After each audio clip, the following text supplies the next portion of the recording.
রাষ্ট্রপতি নির্বাচন আয়োজনে অভিজ্ঞতার ঘাটতি থাকলেও এই নির্বাচনকে সুষ্ঠু করতে সব প্রস্তুতি সম্পন্ন করা হয়েছে বলে জানিয়েছেন প্রধান নির্বাচন কমিশনার। বলেছেন, ঐতিহাসিক এই নির্বাচনে ভোট শেষে রিটার্নিং কর্মকর্তা যাকে বিজয়ী ঘোষণা করবেন ওই দিনই তার নামে গেজেট প্রকাশ হবে। নির্বাচনে বিএনপির প্রার্থী মির্জা ফখরুল ইসলাম আলমগীরের বিপক্ষে লড়বেন 11 দলীয় ঐক্যের অলি আহমদ।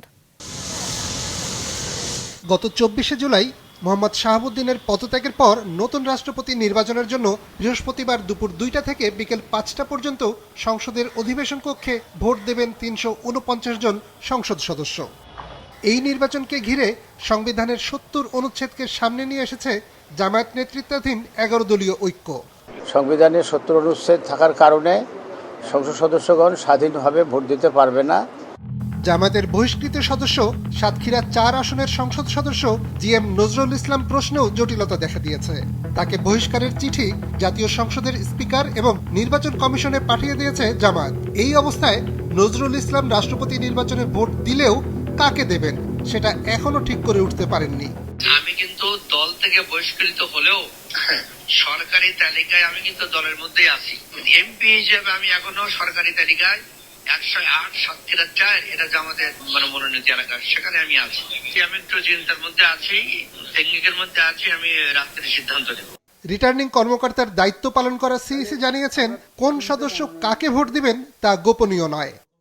সুতরাং এটা ওপেন, তো আপনার ব্যালটের মধ্যে যিনি ভোটার তার নাম আছে এবং যাকে ভোট দিলেন তার নাম আছে, তাহলে এর চাইতে আর কি ওপেন আর কি।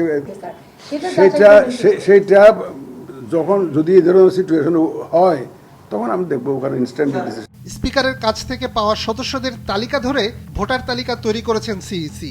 সেই তালিকার 108 নম্বর ভোটার জিএম নজরুল ইসলাম। একদিকে দল তাকে বহিষ্কার করেছে, আরেকদিকে ভোটার তালিকায় তার নাম রয়েছে। এই অবস্থায় তিনি কি দলীয় প্রার্থীকে ভোট দিতে বাধ্য, নাকি নিজের ইচ্ছে মতো প্রার্থীকে ভোট দিতে পারবেন? বিষয়টি নিয়ে সুপ্রিম কোর্টের জ্যেষ্ঠ আইনজীবীরা দিয়েছেন দুই ধরনের মত। জামাতের যে এমপি যাকে বহিষ্কার করা হয়েছে উনি তো আর দলে নাই, অতএব দলে না থাকা অবস্থায় উনি একমাত্র ব্যক্তি যে স্বাধীনভাবে ভোট দিতে পারবে। জামাতে ইসলাম বলছে he is not member of the জামাতে ইসলাম, অতএব সেক্ষেত্রে জামাতে ইসলামের বিরুদ্ধে ভোট দিলেও ওনার সদস্যবাদ বাতিলের জন্য তো আর জামাতে ইসলাম আবেদন করবে না, তাই না? আর অন্য কেউ করলেও সেটা টিকবে না, কারণ আসলে তো সে জামাতে ইসলামের সদস্য না।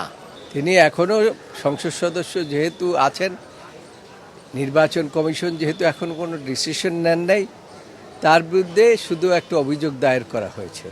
সেই কারণে যদি তার সংসদ সদস্য পদ বাতিল হয়ে যায় তিনি ভোটারও থাকবেন না। তবে সিইসি এবং ইসির জ্যেষ্ঠ সচিব জানিয়েছেন, কমিশন ভোটের আয়োজন করবে, তাতে কোনো সংসদ সদস্য দলীয় সিদ্ধান্তের বিপক্ষে ভোট দিলে দলই ব্যবস্থা নেবে। নিয়াজ মোরশেদ, মাছরাঙা সংবাদ, ঢাকা।